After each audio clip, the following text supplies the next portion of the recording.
नगरपालिका निवडणुकीमध्ये मतमतांतर मतभेद झाले असेल तरी महायुतीमध्ये फरक पडणार नाही, पुन्हा समन्वय करून महायुती टिकवू, चंद्रशेखर बावनकुळेंचं वक्तव्य. नगरपालिका निवडणुका या कार्यकर्त्यांच्या निवडणुका, त्यामुळे अशी विधानं होत असतात. शिंदे सेनेचे खासदार नरेश म्हस्के यांचं वक्तव्य. आम्ही बंधन पाळतोय, युती धर्म पाळतोय असंही केलं स्पष्ट. लोकल लेव्हलला स्थानिक राजकारणामुळे महायुतीमध्ये मतभेद आहेत. मतभेदांवरून एकमेकांवरून विधानं होत आहेत. चंद्रशेखर बावनकुळेंकडून महायुतीमध्ये सगळं आलबेल नसल्याचं स्पष्ट. माझ्यावर 70,000 कोटींच्या भ्रष्टाचाराचे आरोप झाले, मात्र मी कुणाच्या 5 पैशांचा मिंदा नाही. समोर बसलेल्यांनी सांगावं, कामासाठी अजित पवारांनी पैसे घेतले. भ्रष्टाचाराच्या आरोपावरून अजित पवार यांचं हे वक्तव्य. पालकमंत्री जयकुमार गोरे आणि दीपक साळुंखे यांनी सभा संपताच मला घरात जेरबंद केलं. कार्यकर्त्यांच्या घरी धाडी टाकून त्यांना जेरबंद केलं. तपासणीनंतर शहाजी बापूंचा गंभीर आरोप. आमच्याकडे एक गद्दार होता, आता बोलतील काय धाडी आणि काय पोलीस. शहाजी बापूंवरती झालेल्या कारवाईवर उद्धव ठाकरे यांची टीका. पुणे सत्तेत आहे किंवा बाहेर आहे यावरून धाड ठरत नाही, मुख्यमंत्री फडणवीस यांची प्रतिक्रिया. सांगोल्यात शहाजी बापूंच्या कार्यालयात एलसीबी पथकाकडून पाहणी. निवडणूक आयोगाच्या कारवाईनंतर दंगेकरांनी शहाजी बापू यांची भेट घेतली. 3 तारखेनंतर राजकीय भूमिका ठरणार. एकनाथ शिंदे सांगतील तो आदेश 3 तारखेनंतर पाळणार, दंगेकरांचं वक्तव्य. रायगडमध्ये अनेक ठिकाणी भाजप सक्षम. रायगडमध्ये सर्व पक्षांना घेऊन मोठं आव्हान तयार केलं, त्यामुळे आम्हाला रायगडमध्ये चांगल्या विजयाची अपेक्षा. भाजप आमदार प्रशांत ठाकूर यांची प्रतिक्रिया. फडकवून टाकू या धमकीवरून आशिष देशमुख यांची सारवासारव. सर्वांच्या साक्षीनं सांगतो फडकवून टाकू, भाजपचा विकासाचा झेंडा. आशिष देशमुख यांचं वक्तव्य. वाघाच्या जबड्यात घालून हात मोजितो दात, ही जात आमची. मुख्यमंत्री फडणवीसांचं नाव न घेता माणिकराव कोकाटेंना टोला. भाजप हा पूर्णपणे बाटलेला पक्ष, अशी टीका कोकाटेंनी केलेली.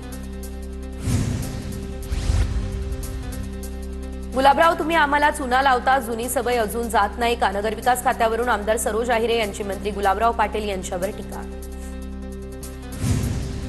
नाव गोरे आहे पण मनाने काळे. उद्धव ठाकरेंची मंत्री जयकुमार गोरेंवर खोचक टीका. नवरा आणि बायकोमध्ये भांडणं लावतात, उद्धव ठाकरेंची टीका. दीपक केसरकर यांचा एक पाय भाजपमध्ये, एक पाय शिवसेनेमध्ये. 2024ला दीपक केसरकर भाजपकडून निवडणूक लढवणार, नितेश राणे यांचा दावा. लोकांच्या मनात संभ्रम निर्माण करण्याच्या हेतूने विधान केली जात आहेत. माझे भाजपसोबत चांगले संबंध, त्यामुळे काहीही निष्कर्ष काढणं चुकीचं. केसरकरांचं नितेश राणे यांना उत्तर. सामान्य उमेदवारांविरोधात गुंड. निवडणुकीच्या रिंगणात 11 गुंडांना राम शिंदे आणि भाजपने उमेदवारी दिली. जामखेड या ठिकाणच्या सभेत आमदार रोहित पवार यांचा हा आरोप. संगमनेर तालुक्यात पाणी पळवायची हिंमत आहे का. काँग्रेसचे नेते बाळासाहेब थोरात यांची टीका. आपल्याला परक्यांजवळ गहाण पडायचं नाही, बाळासाहेब थोरात यांचं मतदारांना आवाहन.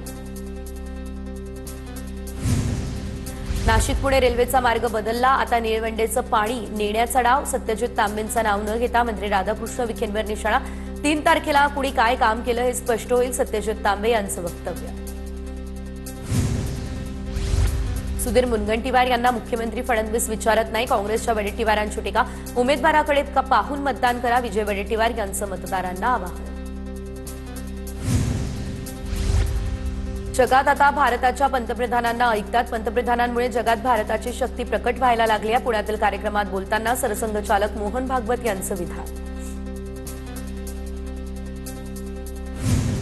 मुंबई महानगरपालिका प्रशासन निवडणुकीसाठी सज्ज. इलेक्ट्रॉनिक मतदान यंत्र मुंबई महानगरपालिकेला प्राप्त. 25,000 बॅलेट युनिट, 20,000 कंट्रोल युनिट बीएमसीच्या ताब्यात. पुणे महापालिका निवडणुकीसाठी भाजपची तयारी. पुढच्या आठवड्यामध्ये शहर भाजपची कोअर कमिटी बैठक. तुर्तास ब्रेक लागलेल्या पक्षप्रवेशांचा मार्ग होणार मोकळा. बैठकीनंतर कुणाचे पक्षप्रवेश करायचे याचा निर्णय घेतला जाईल.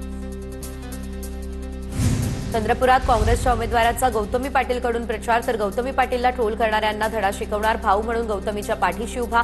काँग्रेसचे नेते विजय वडेट्टीवार यांचं चंद्रपूरमधील प्रचार सभेत वक्तव्य. पनवेल महानगरपालिकेच्या मतदार यादीचा घोळ. मनसेकडून मतदार याद्यांवरती आक्षेप. मतदार याद्यांमध्ये एकाच व्यक्तीला 268 मुलं. मनसेचा पनवेल तहसीलदार कार्यालयामध्ये वाद. उद्धव ठाकरे यांच्या हस्ते असलफामधील ठाकरे सेनेच्या शाखेचं उद्घाटन, ठाकरे सेनेच्या 160 नंबर शाखेचं उद्घाटन, चांदिवली विधानसभा या ठिकाणच्या उपसंघटक राजेंद्र पाखरे यांच्यासह इतर पदाधिकारीही होते उपस्थित. मुंबई विमानतळ कार्गोमधील कर्मचाऱ्यांचा भाजप-प्रणीत राष्ट्र एकजूट वाहतूक संघटनेमध्ये जाहीर पक्षप्रवेश, मुंबई भाजप अध्यक्ष अमित साटम यांच्या उपस्थितीत पक्षप्रवेश सोहळा पार.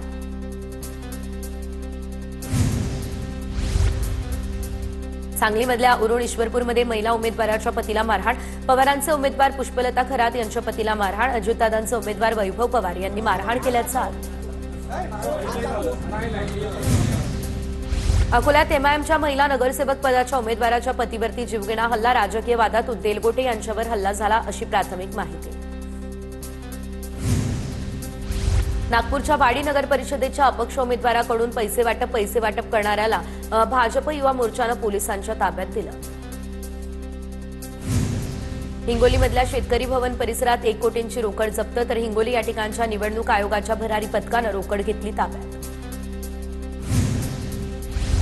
बुलडाण्यात उमेदवारांचे नातेवाईक पैसे वाटत असल्याचा व्हिडिओ झाला व्हायरल, प्रभाग क्रमांक 10 मधील उमेदवारांचे नातेवाईक पैसे वाटत होते असा आरोप, निवडणूक आयोग कारवाई करणार का याकडे लक्ष.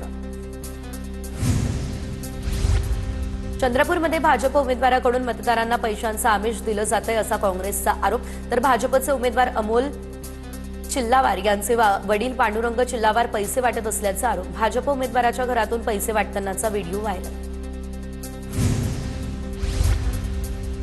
लातूरमधील निलंगा नगरपालिकेची निवडणूक पुढे ढकलली, सर्वपक्षीय संघटनांकडून रस्त्यावर उतरून निषेध, निवडणूक आयोगाच्या ढिसाळ कारभाराचा निषेध म्हणून काँग्रेस, ठाकरेंची सेना, वंचितकडून निलंगा शहर बंदचा इशारा. नागपूर जिल्ह्यातील 15 नगरपरिषदा आणि 12 नगरपंचायतींसाठी आज मतदान, नगराध्यक्ष पदासाठी 27 तर नगरसेवक पदाच्या 550 जागांसाठी 853 मतदान केंद्रांवरती मतदान होणार. एकूण 7,29,810 मतदार मतदान करणार.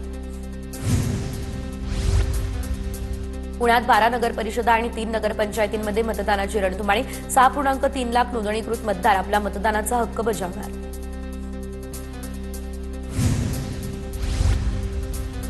मीरा भाईंदरमधल्या डोंगरी परिसरातील प्रस्तावित मेट्रो कारशेड प्रकल्प सरकारकडून रद्द, याबाबतची अधिसूचना लवकरच होणार जाहीर, पर्यायी जागा शोधून मेट्रो प्रकल्प वेळेत पूर्ण करणार, परिवहन मंत्री प्रताप सरनाईक यांची माहिती.